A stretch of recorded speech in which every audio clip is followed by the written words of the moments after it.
हाँ जी, welcome back. मैं आपका वीर एहतशाम कासिम। आज के इस पर्टिकुलर वीडियो में मैं आपको ऐसे 5 टूल बताऊंगा जिनको आप यूज करते हुए अपनी क्लाइंट हंटिंग की जो सीरीज है, अपने क्लाइंट हंटिंग की जो स्ट्रगल है, उसको इतना कम कर सकते हो कि इन 5 टूल की मदद से आप अपने 5 साल को सेव कर सकते हो। सबसे पहला टूल जिसको आपने यूज करना है उसका नाम है drippy.ai। ये एक ऐसा टूल है जिसको आपने यूज करते हुए अपने क्लाइंट को जो कोल्ड मैसेज है ना उसको ऑटोमेटिकली जो है ना वो आपने एडजस्ट करना है। करना क्या है, सबसे पहले आपने drippy.ai के टूल पे जाना है, इसको फ्री में आपने साइन अप करना है। उसके बाद इस टूल को यूज करने के लिए आपके पास एक्स वो नहीं ट्विटर का जो है ना अकाउंट होना चाहिए जिसको आप इसके साथ कनेक्ट करेंगे। ये एक ऐसा टूल है जो ऑटोमेटिकली आपकी लीड को जनरेट करता है। मतलब जस्ट आपने इसको सेटअप करना है कि कितने लोगों को मैसेज जाए, क्या मैसेज जाए, किस तरह का मैसेज फॉरवर्ड हो, फिर उनको खुद ही फॉलो अप करेगा। वो जस्ट आपको आइडिया तब लगेगा जब आप इस टूल को साइन अप करके जाएंगे, तो फर्दर चीजें आपको वहां से पता चल जाएंगी कि इस टूल को कैसे यूज करना है। इस टूल को अगर आप यूज करना सीख लेते हैं ना तो भाई ऑटोमेटिकली ये आपके लिए लीड जनरेट करेगा, उनको मैसेज करेगा, फॉलो अप मैसेज करेगा, खुद मैसेज जनरेट करेगा। मतलब कि हर चीज जस्ट आपने सेटअप करना है, आप इसको यूज कर सकते हैं। उसके बाद दूसरा टूल जिसको आपने यूज करना सीखना है वो है जी रीच इन बॉक्स।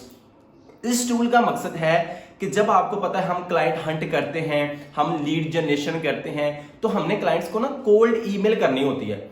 अब जब हम 1 बाय 1 किसी क्लाइंट को कोल्ड ईमेल करेंगे, हर दफा नया टेम्पलेट बनाएंगे, हर दफा एक एक बंदे को वो कोल्ड ईमेल सेंड करेंगे, तो ये एक बहुत टाइम टेकिंग प्रोसेस है। हमारा बड़ा टाइम जो होता है ना वो इस पे वेस्ट होता है। क्या ही अच्छा होगा कि एक ही दफा में आप अपना ऐसा सेटअप कर दें कि बल्क में जो आपकी ईमेल्स है ना वो लोगों को फॉरवर्ड हो, और ऐसे फॉरवर्ड हो ना कि वो आपकी ईमेल स्पैम में जाए बल्कि अगले बंदे के डायरेक्ट इनबॉक्स में जो है ना वो ईमेल जाए। तो आपने यूज करना है रीच इनबॉक्स। ये ऐसा टूल है जिसमें आप बल्क में ईमेल मार्केटिंग कर सकते हैं। उसके बाद थर्ड नंबर पे जो आपने टूल यूज करना है वो है seobility.net। ये एक ऐसा टूल है, आपको पता है हम क्लाइंट हंटिंग करते रहते हैं, हम बहुत सारी कोल्ड ईमेल करते हैं, हम जो है ना वो अगले बंदे को रीच करते हैं जी कि वो हमारा क्लाइंट बन जाए। आपको पता है जब भी हम क्लाइंट हंटिंग के लिए स्ट्रगल करते हैं ना, उसके लिए एक मेन चीज आपने बहुत सारी वीडियोस देखी होंगी, बहुत जगह से जो है ना आपने लर्न किया होगा कि आपने ना कस्टमाइज्ड ईमेल लिखें और अगले बंदे की फायदे की बात करें, मतलब अगले बंदे को वैल्यू प्रोवाइड करें। अब ये टूल क्या करता है, ये आपको किसी भी वेबसाइट की एसईओ ऑडिट रिपोर्ट बिल्कुल फ्री में और इन डेप्थ ऐसी ऐसी चीजें आपको निकाल के देगा, ना आप और ना आपका क्लाइंट कभी उस चीज के बारे में सोच सकते हैं। और सबसे फायदे की बात, ना सिर्फ आप एसईओ वेबसाइट की पूरी रिपोर्ट तैयार कर सकते हैं, इसमें जस्ट अगर आप गेस्ट पोस्टिंग बैकलिंक का काम कर सकते हैं तो सिर्फ और सिर्फ आप बैकलिंक को भी जो है वो मॉनिटर कर सकते हैं, और जस्ट बैकलिंक की भी ऐसी ऑडिट रिपोर्ट जो है ना वो निकाल सकते हैं। किसके थ्रू? वो उसके लिए आपको यूज करना पड़ेगा seobility.net।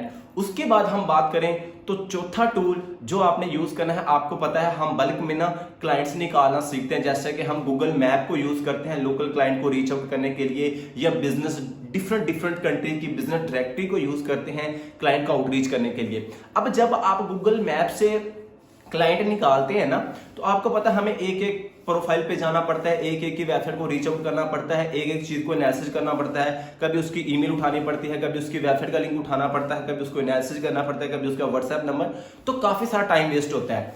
अगर आप गूगल मैप को यूज करते हुए साथ एक एक्सटेंशन ऐड कर लें जो कि ये भी टूल है, उसका नाम है गूगल मैप एक्सट्रैक्टर। मतलब कि लीड जनरेट गूगल भी आप कर सकते हैं सर्च, और गूगल मैप एक्सट्रैक्टर भी आप सर्च करेंगे तो ये एक छोटी सी एक्सटेंशन है जिसको आप अटैच करेंगे। जब आपने क्लाइंट सर्च करने होंगे गूगल मैप से तो ये खुद ब खुद आपको ऑटोमेटिकली शीट की फॉर्म में, एक्सेल शीट की फॉर्म में आपको बहुत सारे बिजनेस को रीच आउट करके देगा। लाइक आप चाहते हैं कि 500 लोग जो है आपको जनरेट करके दे, तो इजीली आप 500 लोगों को जनरेट कर सकते हैं। उसके बाद पांचवा टूल जो कि सबसे जरूरी टूल है वो है जी, आपने बड़ा उसको यूज किया होगा, बड़ा फेमस नाम है, वो है जी चैट जीपीटी। अब इसका क्या काम है? चैट जीपीटी ये आपको मैं बताने जा रहा हूं सेल्फ लर्निंग के लिए। जब आप ये चारों टूल मैंने आपको बताए हैं, अब बहुत सारे ऐसे लोग होंगे जिन्होंने इन टूल्स का फर्स्ट टाइम नाम सीखा होगा, फर्स्ट टाइम नाम सुना होगा। अब आप, जाहिर ही बात है, आप लोगों ने अगर ये वीडियो देखी है तो आप इन टूल को यूज करना भी जो तरह वो सीखना चाहेंगे। अब चैट जीपीटी इधर आपकी हेल्प करेगा। जो टूल आप सीखना चाहते हैं, जिसको आप स्टेप बाय स्टेप जो तरह वो वर्किंग में लेना चाहते हैं, उसके पास आपने जाना है चैट जीपीटी के पास। चैट जीपीटी को बताना है कि भाई ये वो टूल है, इसको मैं यूज करना चाहता हूं, बताओ मैं स्टेप बाय स्टेप क्या क्या फॉलो करूं। तो ये आपको जो है ना वो स्टेप बाय स्टेप सिखाएगा कि आपने इस टूल को क्या मकसद है और कैसे आपने इसको यूज करना है। आई होप सो कि मेरी बातें आप लोगों को जरूर समझ आई होंगी। अगर आप लोगों का इन टूल से रिलेटेड, इन वेबसाइट से रिलेटेड कोई भी क्वेश्चन हो तो कमेंट सेक्शन में ड्रॉप कीजिएगा। इंशाल्लाह आपका भाई आपको खुद जो है ना रीच आउट करेगा। Follow for more. Till then, good bye.